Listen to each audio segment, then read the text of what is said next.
Good morning, everyone. Thank you for tuning in to the South Campus Show this week. Our guest is Father Harry Burry of the Archdiocese. Welcome, Harry. Thank you. Thanks for taking time. Harry, I've known you for years and kind of admired you from a distance because I didn't know you that well. I've gotten to know you in more recent years. Where are you from, first of all? I grew up in the north side of Minneapolis, in St. Anne's and St. Bridget's parishes. Okay. And this may take a short time, but I'll make it short. Give me a thumbnail sketch of where you've been as a priest, different assignments. I was ordained in 1955, so I've been a priest 67 years. And my first assignment was St. Francis Cabrini, and then St. Helena's, and then the Newman Center at the University of Minnesota. And from there I left the Twin Cities to go to Cleveland, where I studied for a PhD in organizational behavior, and I've been teaching all over the world since then. I just came back to the Twin Cities in 2015, and so I've been living now here again for the last 7 years. At the Byrne Retirement Center on the University of St. Thomas. Do you find yourself much involved with the campus life, with things going on here? Not yet.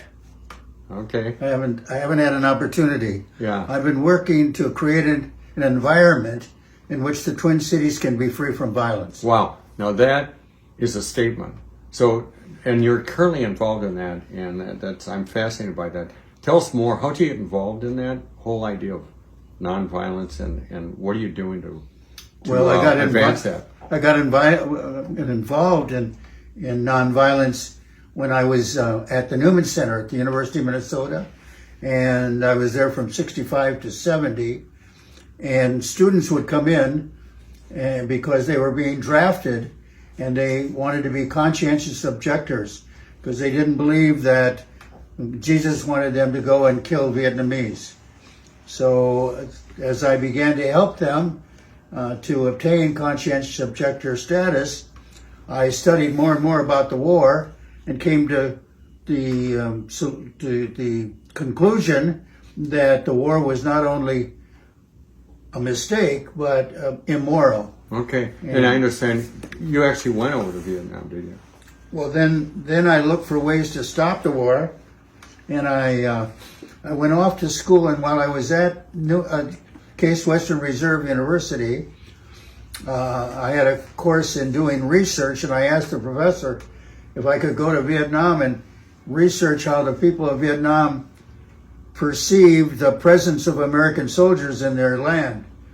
And he agreed that I could do my paper on that, so I went there, and I met a lot of priests and social workers and politicians and journalists, and unfortunately I couldn't interview the man in the street because I couldn't speak Vietnamese, so it was only the intelligentsia.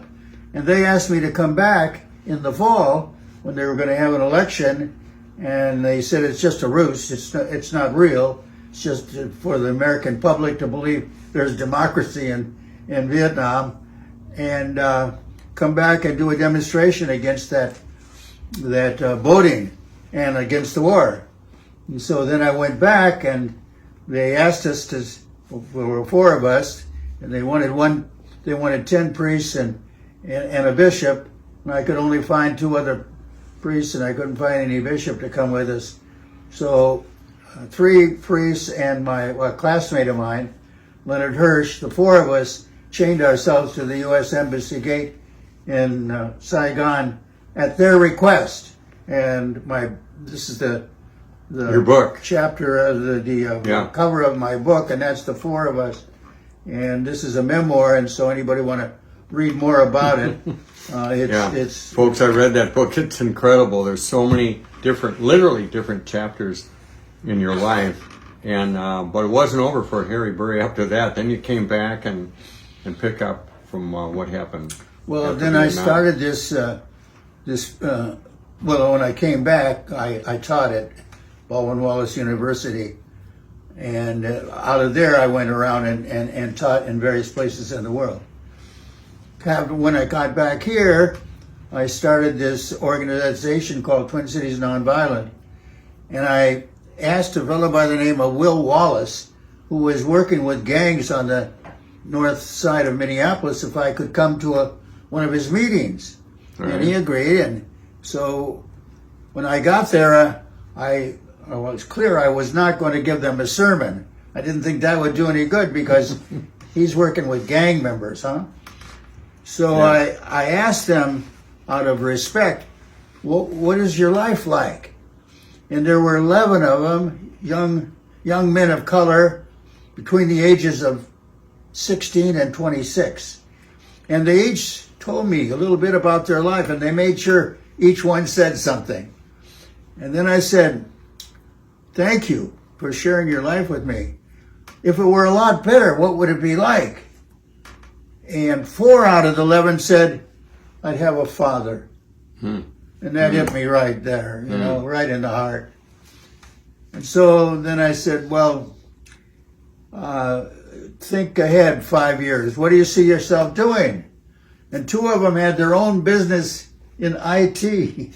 One was working at the airport and another was teaching. And I can't remember what the others were. Those are really good questions, by the way, you know. Yeah. So, you know, here's the thing.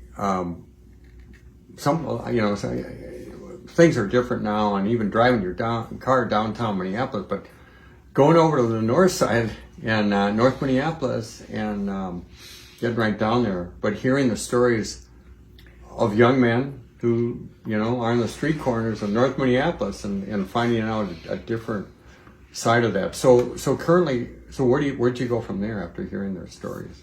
Well, I asked him, we're going to do 10 days free from violence in the fall. And would you guys make sure there's no violence in your area? And I said, you know, the parents would like it if their kids could play outside without being shot by some stray bullet or something. Because I said, I grew up in this neighborhood at 2723 Oliver Avenue North. And we never had to be afraid. I rode my bike to Falwell and North Commons Parks, and I hitchhiked to Camden in order to go swimming, and nothing ever happened to us. And so parents would really like it to be safe for their kids. So would you make sure there was no violence during these 10 days? And they said, we'll think about it. So a week before the 10 days, I called Will Wallace and I said, what are they going to do? And he said, well, each one is going to make sure there's no violence in the block that they live on. And they're going to be teaching the kids, little kids, nonviolence. And they were learning that from Will. And on the first day of the 10 days, the first evening, they're going to have a block party and cook hamburgers and hot dogs for the neighbors. Well, that just blew my mind. So when the 10 days was over, I called a press conference. And I asked Will to come and tell what the brothers did. And after he'd told that, what I just said, one of the people in the press said, and how do you know you were successful? And without batting an eye, Will Wallace said, no funerals. No funerals. Oh, wow. So that's what we're about. Twin Cities NonViolent are about ending funerals from violence. And I asked if I could come back the next year to talk to the new group of his gang members who were learning to be different. And he said, sure. So I come, and much to my surprise, it was graduation, because he has a group every so often, every 8 months, I think. Yeah. And then he gets a new group. So this group was graduating.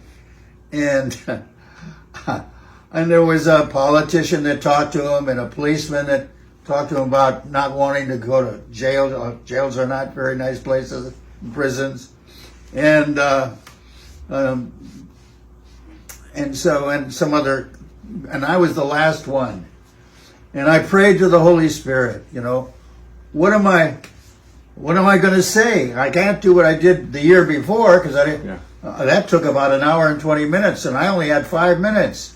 So I prayed to the Holy Spirit, and when it was my turn, I said to the young men, "How would you like to go fishing?" And they didn't know how to handle that. It was I suppose. And I said, "Okay, I've got pontoon boats on Lake Riley, right near Chanhassen, not too far from Victoria. Sure. And you come and we'll go fishing." So we set a date, and 5 of them showed up. And when we got out on the lake, I found out that 3 of them had never been in a boat before.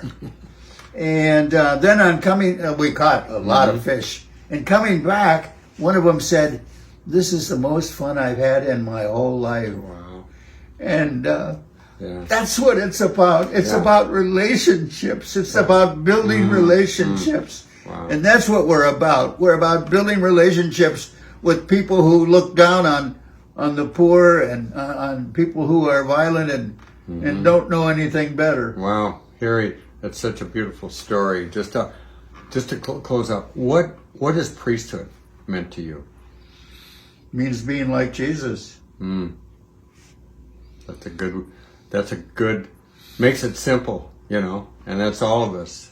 Harry, I want to thank you so much. You inspire me, and I'm going to tell you, you're a mentor for those young men on the north side and for a lot of other guys like priests like me, younger priests. And by the way, Harry, how old are you? Personal question. 92. And you turned 93 when? January 26th. Well, really happy birthday. Harry, thanks for taking time and telling us a little bit of your story and giving us hope, too. It is about relationships, folks. Thanks, Father Bob. Everyone, thanks for tuning in. Hope to see you next week. God bless.